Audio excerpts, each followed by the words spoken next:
So we're here on telling people that they need to delay reaching nirvana in order to help others. And I articulated it in your reading as telling people they need to delay clearing their mental afflictions, just to make it clear, in order to help others. So this speaks to a misunderstanding.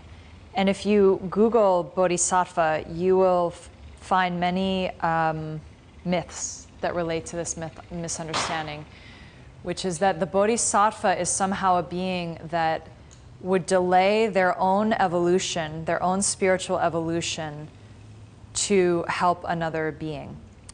And really technically that would be stated that a Bodhisattva would delay getting enlightened, or getting to their full enlightenment, and would stay somehow in the suffering realm to help others.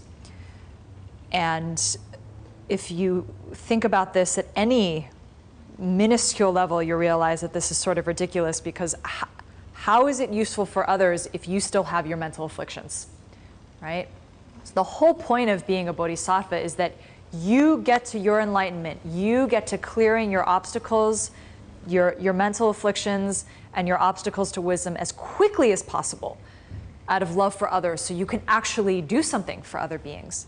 Because as we talked about before, when you are under the attack of a mental affliction, who are you thinking of? Yourself. You're not available to help anyone when you're under the attack of a mental affliction. Okay?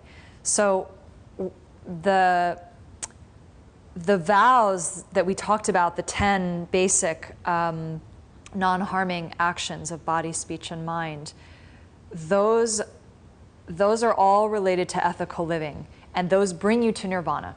Those bring you to peace. Those will end your mental afflictions if you're keeping those actions, not killing, not stealing, et cetera, the ones we talked about before.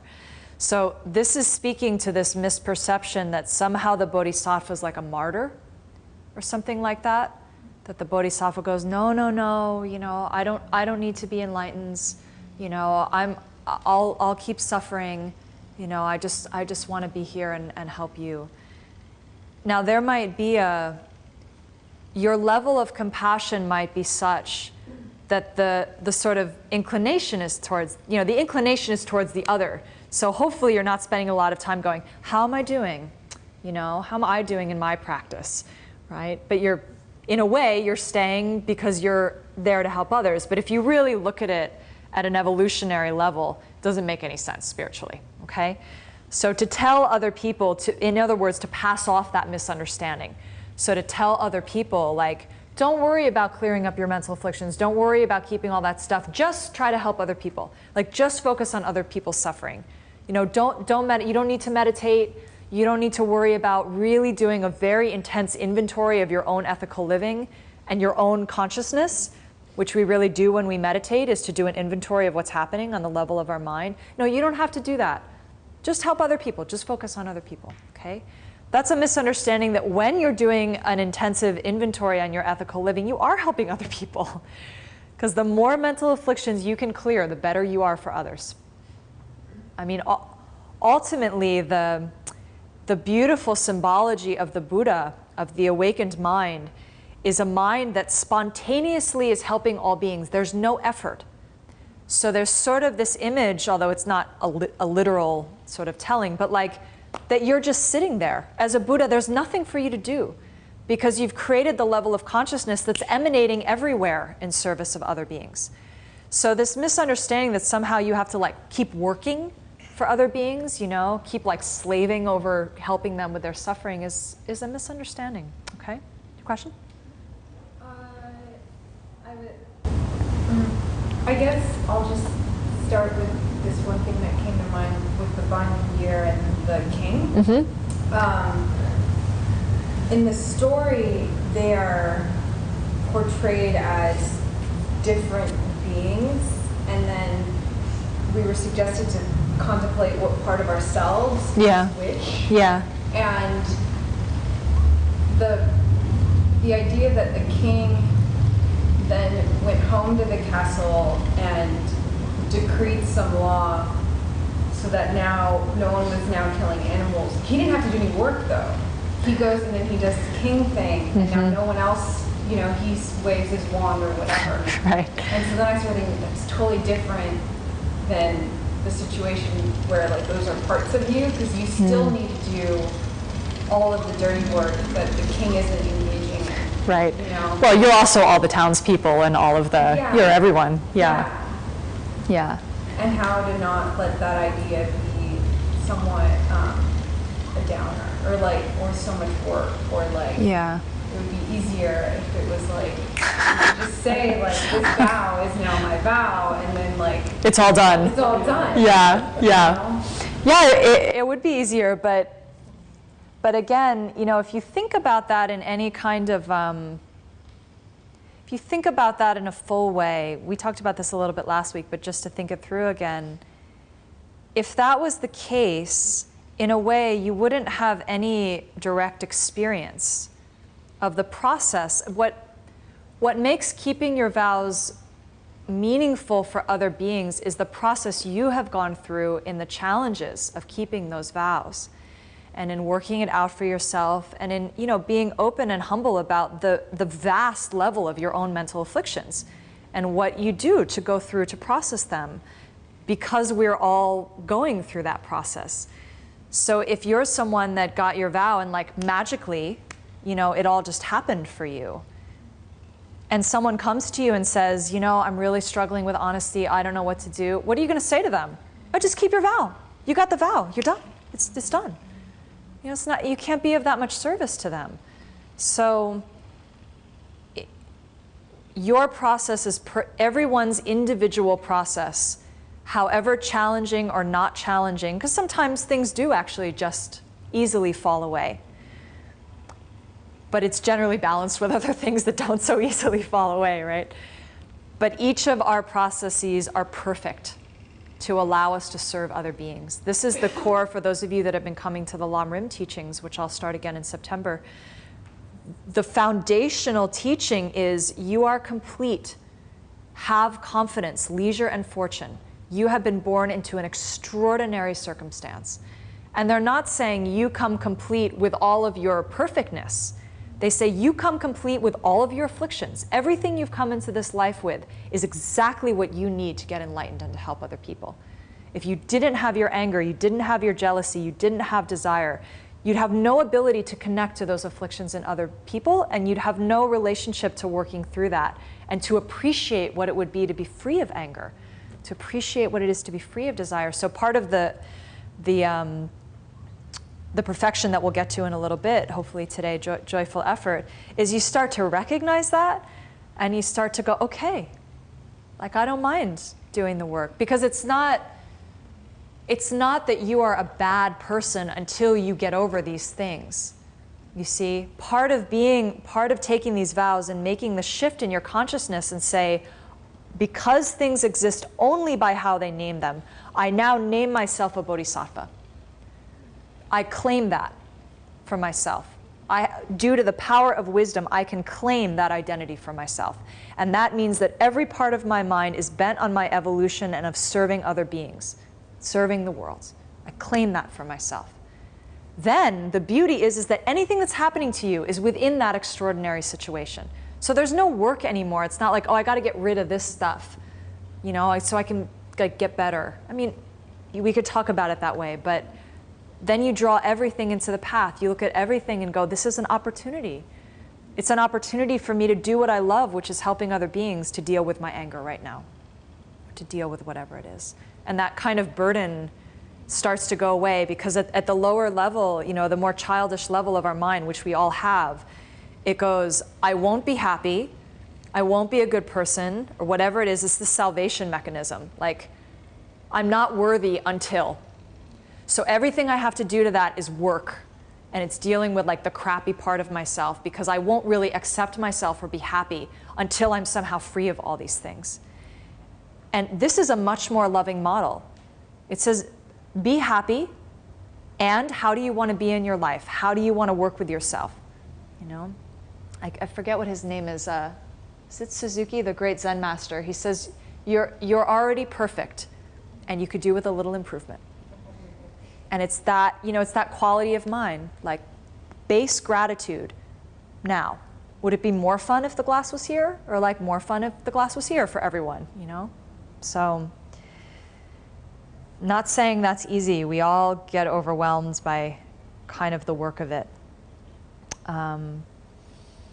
So, is Tanya online? Do you want to just type in and ask her, or Tanya, if you have any questions, because you asked me about this vow, just type them in and Dima will ask them. But I'll go on for now.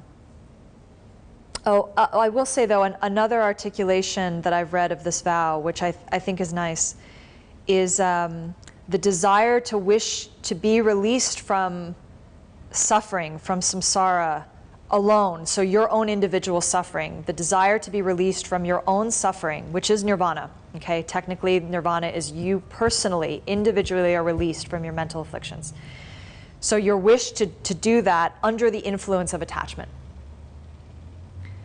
You see, so you're attached to yourself, to the false self, and the self is going, I want to be free of my mental afflictions. Okay? That, you know, and then you may become free of your mental afflictions, but that ain't it. If that self is like, I'm free of my mental afflictions, I'll see you later. You know, there's still a false self there, okay? So you can touch base, you know, again, what level of practice are you working at? So we may have taken Bodhisattva vows, but that doesn't mean that our mind is necessarily working in that level. You know, on any given point of the day, we might go through all kinds of different levels of practice. So are we doing our practice for ourselves because we want to be free of our own suffering alone? And you really have to touch base with that. Like at the core of your heart, when you sit down to meditate or you're studying this class or you come to this class, are you including other people in your life? Are you including other people in your heart? Or is that they're just that feeling like, I want this for myself, you know, I just got to get over this. And again, when you're in the drop zone of those mental afflictions, chances are that is the self that's there. It's like, I want to get out. I want this to be over with, okay? And that's this vow, is this feeling like, I just want to be done with samsara. I don't care about anyone else, actually, in that moment. And then you're recreating causes for your own suffering again, okay? Is she clear? Yeah? Okay, good. So next one is not addressing rumors about yourself. So this is when you know that there's some rumor going on and you don't clear your name for whatever reason. And the reason why this is so bad is that people, it's not useful for other people to be criticizing you. Just like it's not useful for you to criticize others, it's just as bad for them to criticize you, okay? So if they're doing that falsely, it's important that you try to clear that up. And particularly if they know that you have vows or you're a Dharma practitioner in some way or another, then it's even worse. They're creating a negative view in their mind of the Dharma and of vows because they're having a bad view of you, okay? So if the rumor's true, then you should confront that directly and openly. Confess or whatever it might be. And, you know, and do your best to dispel the rumor in a way that's honest and meaningful. And if it's not true, then again, you know, you should confront that and try to clear it up. And remember that the only reason why you would have other people spreading rumors about you is what? Yeah, you know, you've been divisive in the past. So don't blame them. You just go, well, I've done this. You know, I've certainly talked about people behind their back. I've certainly, you know, made up stories so that I could somehow make myself feel better in the moment, or exaggerated just a little bit what I heard. You know, we're all really amazing exaggerators, chances are, which is a shade of lying, a really divisive shade of lying. I always talk about this, but it's the one that sticks in my mind that's been so clear to me, is like that I grew up in Neptune, New Jersey. We live an hour and a half from New York, but my mother always told people we were from New York. You know, and I'd have this like dissonance in my mind where it would happen where I'd go, wait, we're not from New York. But I could see it just like she wanted to be from New York. She didn't want to say, I'm from this podunk, you know, little suburban town called Neptune in New Jersey, you know. but it's a lie, you know, and I mean, that's sort of a full-on lie, but it's just, you know, she's like just exaggerating the area we're from. You know, we're from the East Coast, New Jersey, central area, like New York. You know? So you can watch, like, do you do that? You know, and then you say, well, who's doing that? The person doing that feels like they're not enough. Is that the person I want to keep modeling for myself? The person who doesn't have enough, isn't good enough, isn't from a good enough town, isn't whatever. Because every time you exaggerate, you make that impression in your mind that reality is not good enough for you. And if reality is not good enough for you, you will spend your entire life and lifetimes in illusion. And that is called samsara, that is suffering. So we have to get to the point where in our own mind, in our own truth, we go, reality is good enough. To start there, and I can work with reality. I'm a jealous, angry, greedy, prideful person. That is my reality. And that's enough. I got enough mental afflictions, you know. I don't have to exaggerate my level. I don't have to exaggerate my level of mental afflictions, because sometimes we do that too. Like we actually, our mental affliction isn't that bad, but we make it really big when we're talking to someone about it, you know. I have enough happiness, I have enough food, I have enough money, you know, all of these things. And as my teacher always says, if you really, really don't, then figure out how to work the karma so that you can. But at a certain point, you'll find if you're thinking it's coming this way, you're going to recognize it's never, ever going to get to that point, okay? So please, as quickly as possible, stop modeling for yourself and for other people the idea that you're not good enough, that you're not complete. It is the foundational teaching of Buddhism and any other spiritual tradition at the end of the day, that you have enough. You came into this life perfect. Perfect. And that's the end, actually, too, of the path. I just taught a class on it this weekend. We were at a retreat, and the foundational teaching of the Lam Rim is that you are complete. The end, the highest practice that you could get to in this particular path is that you are complete. Just comes into a circle, okay? And in between, we go through all our minutia of working out all the ways we think we're not complete and all the ways we think we're a big loser. And we clear those out until we can come to the place where we go. And enlightenment, the idea of enlightenment is not only are you complete, but complete in the sense that you're not separate. You are complete. You are the whole. You're not one and other, you are whole. And then you are healed, you are healthy, okay? So let's see. That's the rumors, okay? Last one of ethics here. Not correcting others if it must be done forcefully. All right, so this is speaking to a situation where someone else appears to you to be breaking their ethical living, and the only way to stop them would require some kind of force. Physical force, verbal force, something like that. And you don't do it. So we can think, you know, why wouldn't we want to do it? Okay, and I mean, maybe you like literally physically don't have the strength or something, then that would be an exception. But most of the time we don't go into those places because we just want to be liked. And we don't want to cause a ruckus, you know, we don't want to be harsh with people. And I won't make some big distinction, you know, but I think in this society, it appears to me that it's often harder for females to do this, because we're really brought up in a way that's sort of like, be pretty, look good, be a sweet person, be nice, you know, and the idea that you would be able to just nail someone in their situation, you know, out of love for them, to help them, stop something. One of my teachers was a great model of this for me. And I really, when I first started working with him, I thought he is just a big asshole. You know, I really just thought he's a big jerk, because he would just cut through it. He would just go right to the ego and like cut the ego down. And a lot of people didn't like him, and including me, because he took my ego down, and I didn't like that. But after a year or so of working with him very closely and seeing him in many situations, I realized that he was really doing that out of service for the person's process, for what they were doing, and that he could care less if they liked him or not. And I realized that that was extraordinary power that I did not have. You know, that it was like, there were all kinds of parts of me that were going, I don't want to yell, you know, like, I don't want to do whatever. All of these things he would do, they would send everyone that needed to be fired, they would send to him. Because he could fire them. And in a kind way, in a useful way for them. What is that movie that George Clooney made on firing people? Anyway, you guys know what I'm talking about. Like and George Clooney is that same model. You know, he's like compassionately going in and he's not worried if the people like him or not. That's not his job. Your job as a bodhisattva is not to be liked by other people.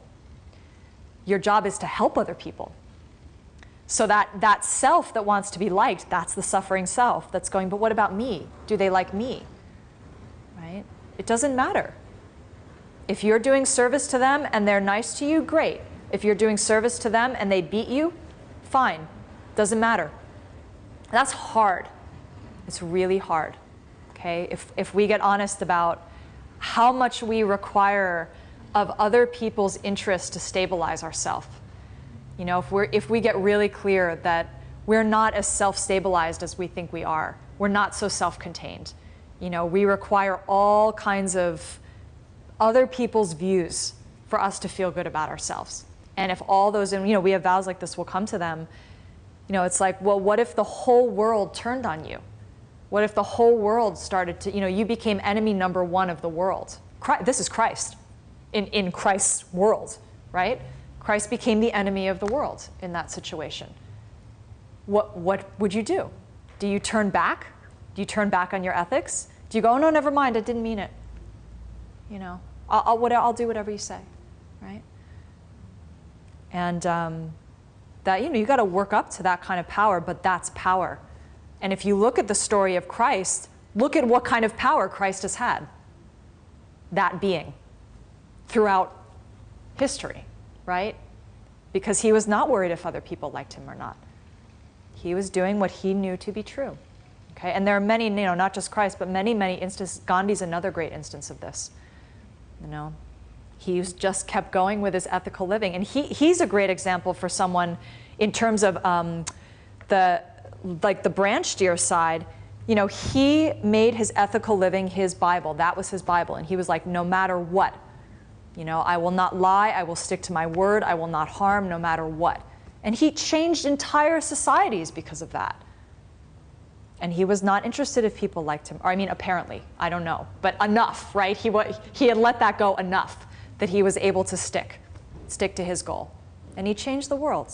So your own feelings, your own laziness in the form of your lack of self-confidence is taking away your power in those places. And this vow is trying to help you with that.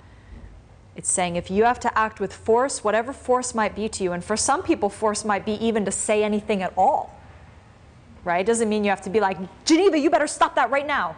You know, or something. For some people to enter a situation is even to say, excuse me.